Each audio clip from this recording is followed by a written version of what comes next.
Donc concrètement, pourquoi en rétention séminale, tu attires les bonnes personnes? C'est simple parce que lorsque tu es en rétention séminale, tu dégages de l'amour. Voilà, de l'amour envers toi-même déjà dans un premier temps, parce que pour une fois dans ta vie, tu te respectes. Tu arrêtes de gicler, tu arrêtes de consommer des vidéos qui te nuisent mentalement. Tu vois ce que je veux dire ou pas? Tu te respectes, tu respectes ton corps, tu respectes ton intégrité, tu respectes ton futur toi et tu respectes surtout ton toi qui était plus jeune. Voilà, parce que je te le dis, avant que tu connaisses, avant que tu sois perverti par tout ça, tu étais jeune. Voilà. Et quand tu étais jeune, tu avais des rêves que tu voulais atteindre. Voilà. Et lorsque tu es en rétention séminale, ça se voit en toi en fait. Tu transpires de l'amour déjà envers toi-même. Et ce qui fait que les gens qui ont eux-mêmes aussi de l'amour propre pour eux-mêmes seront attirés par toi aussi. Voilà, ils vont vouloir collaborer, si c'est en termes business. Ils vont vouloir t'aider naturellement, spontanément, parce qu'ils voient que toi, tu es différent des autres. Ils voient que toi, t'as des bonnes intentions. Même si t'es pas parfait, hein, je te le dis d'emblée, regarde, moi je suis pas parfait, je suis pas Bouddha, tu vois. Mais j'essaie de m'améliorer sans cesse. J'essaie de devenir le meilleur homme possible pour mes enfants et pour ma lignée. Voilà. Et quand tu es en rétention séminale, les gens bons vont être attirés par ça. Voilà. Et je te donne un exemple concret, vraiment concrètement. Lorsque j'ai lancé ma chaîne YouTube, là, vraiment, il y a de cela 5 mois, voilà, il y avait un mec que je connaissais du lycée, hein, vraiment du lycée. Et tu vois, on se connaissait de vue, on se disait bonjour et tout de temps en temps. On se connaissait de vue, mais on n'était pas super proche. Il a vu que je me suis lancé sur YouTube. Tout de suite, spontanément, gratuitement, quasi gratuitement, il m'a proposé une prod, vu qu'il est beatmaker et tout. Et je lui ai rien demandé, c'est lui spontanément et tout. Et je lui demande et tout, pourquoi t'as fait ça, pourquoi tu veux m'aider et tout. Il me dit, ah, parce que ça fait plaisir de voir quelqu'un que je connaissais lancer un projet et si je peux apporter quelque chose, je le fais. Et tu vois, quand il m'a dit ça, je me suis senti bien, je me suis senti redevable. Et à mon tour aussi, je lui ai donné quelque chose aussi en retour.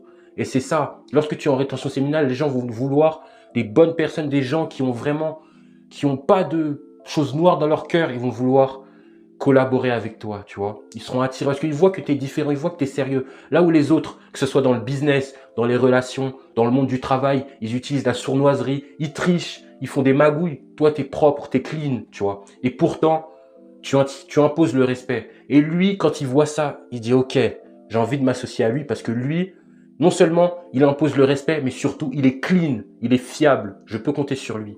Voilà. C'est pour ça, les gars, important. Et important, même ceux qui sont pas en rétention séminale, développez ça. Soyez des bonnes personnes. La bonté, ça paye toujours. Ça sert à rien. Voilà.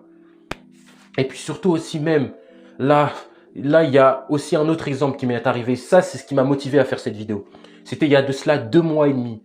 Et il faut savoir qu'à cette période, il y a 2 mois et demi, bien que j'étais toujours en rétention séminale, ma santé mentale, c'était de la merde. J'arrivais pas à faire les bonnes habitudes, mais bref, je vais en parler dans une future vidéo avec mes 500 jours de rétention séminale. Bref, parenthèse fermée.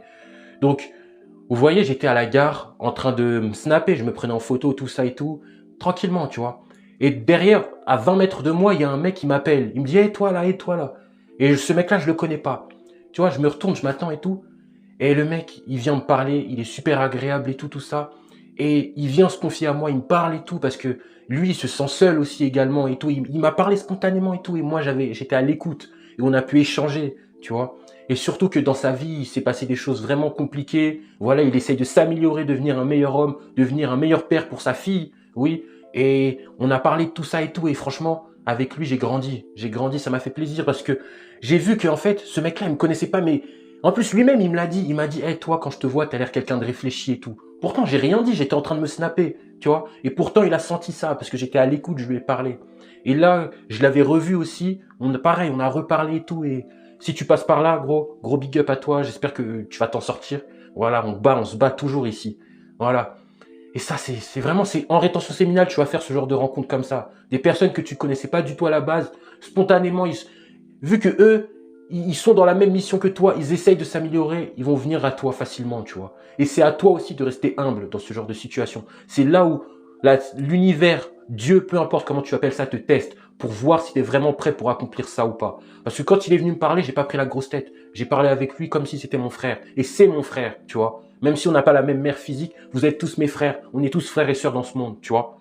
Voilà. Et la rétention séminale, c'est ça, c'est un partage. Tu partages du savoir, tu partages. Parce que là, on est dans un monde, là, c'est notre guerre de notre génération, ça. La pornographie, la fainéantise, tout ça, c'est la guerre de notre génération, ça. Et là, j'essaie de me battre. Moi aussi, je suis dans la bataille, là. Voilà. Donc franchement, c'est ça qui m'a motivé à faire cette vidéo. Cette vidéo, elle va pas être très longue. Et franchement, les gars, merci à vous. Merci pour ceux qui me suivent, qui me donnent de la force. Merci à ceux qui m'envient. Merci à ceux qui me détestent. Merci à ceux qui aimeraient que j'arrête en silence. Merci à ceux qui font des trucs passifs-agressifs en espérant que j'arrête. Mais je vous dis la vérité, je n'arrêterai jamais. Je n'arrêterai pas. Voilà. J'ai fait une pause pendant 2 mois et demi, les gars. Là, c'est fini, là. Là, c'est mieux, là. Là, à partir de maintenant, on reprend les vidéos. Une vidéo par semaine, voire 2. Voilà. On reprend le rythme, là. Voilà. Et je vais vous en dire plus dans les prochaines vidéos. Donc, pourquoi j'ai été aussi absent, les gars. Merci, vraiment, merci à vous. Merci. Et puis, portez-vous bien, les frères, on est là. Et surtout, moi, c'était Ibunova. Et toi, deviens l'exception. Deviens l'exception, gros.